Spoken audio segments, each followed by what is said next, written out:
আসসালামু আলাইকুম ভিউয়ার্স, আশা করি সবাই ভালো আছেন। আজকে আমি আপনাদের সাথে প্যাটিসের রেসিপিটা শেয়ার করব। এই খাবারটি ছোট থেকে বড় সবারই ভীষণ পছন্দের।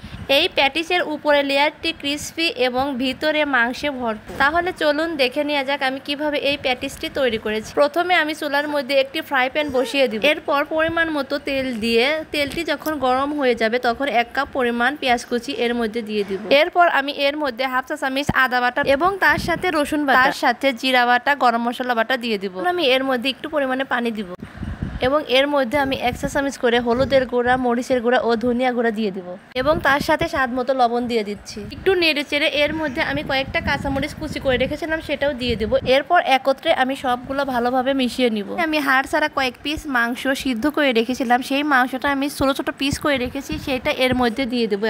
এখন আমি এগুলা মিশিয়ে আগে থেকে সিদ্ধ করে রাখা আলু ম্যাশ করে রেখেছিলাম সেটাও এর মধ্যে দিয়ে দেব। এরপর আমি এখানে হাফ চা চামচ চিলি ফ্লেক্স দিয়ে দেব। এখন আমি রান্নাটা করে নামিয়ে নিব। এখন আমি একটি বোলের মধ্যে 3 কাপ পরিমাণ আটা নিয়ে নিব। এরপর আমি 1 চা চামচ পরিমাণ লবণ দিয়ে দিব। এখন আমি 1 চিমটি পরিমাণ মরিচের গুঁড়া দিয়ে দিব। এখন আমি শুকনো উপকরণগুলো ভালোভাবে মিশিয়ে নিব। এখন আমি একটু একটু করে পানি দিয়ে এই আটার ডোটি করে নেব।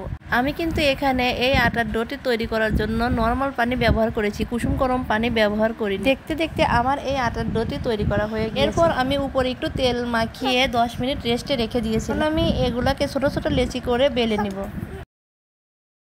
এই রুটিটা কিন্তু আমি একদম পাতলা করে বেলে নিয়েছি, আপনারা দেখতেই পারছেন ঠিক কি রকম পাতলা হয়েছে। আমি একটি আটার মিশ্রণ তৈরি করে নিচ্ছি। এখন এর মধ্যে আমি 3 চামচ পরিমাণ আটা দিয়ে দেব ও তার সাথে পরিমাণ মতো সয়াবিন তেল দিয়ে দেব। এখন আমি এই সবগুলো ভালোভাবে মিশিয়ে পাতলা একটি মিশ্রণ তৈরি করে নিব। এখন আমি আগে থেকে বেলে রাখা একটি রুটি নিব। আগে থেকে তৈরি করে রাখা এই মিশ্রণ এর মধ্যে ব্রাশ করে দিব। করে আমি 5টি লেয়ার করব। এরকম করে আমি 5টি লেয়ার দিয়েছি এবং আরেকটু বেলে এভাবে আমি কেটে নিচ্ছি। এটাকে আমি বেশি পাতলা এবং বেশি মোটাও করে নিই। এখন আমি এটাকে প্যাটিসের সাইজ অনুযায়ী কেটে নিই। আমি এই প্যাটিসের জন্য মাঝারি আকারে কেটে নিয়েছি, আপনারা চাইলে ছোট কিংবা বড় করেও কেটে নিতে পারেন। ভিডিওতে যেরকম দেখানো হয়েছে ঠিক সেরকম ভাবে আমি সবগুলো বানিয়ে নিয়েছি। বানানো হয়ে গিয়েছে, এখন আমি সবগুলা ডুবো তেলে ভেজে নিব। এই তেলটা হালকা গরম হয়ে যাবে তখন কিন্তু আমি এই প্যাটিসগুলো দিয়ে দিব। এরকম করে আমি এপাট ওপাট উল্টিয়ে ব্রাউন করে ভেজে নিয়েছি।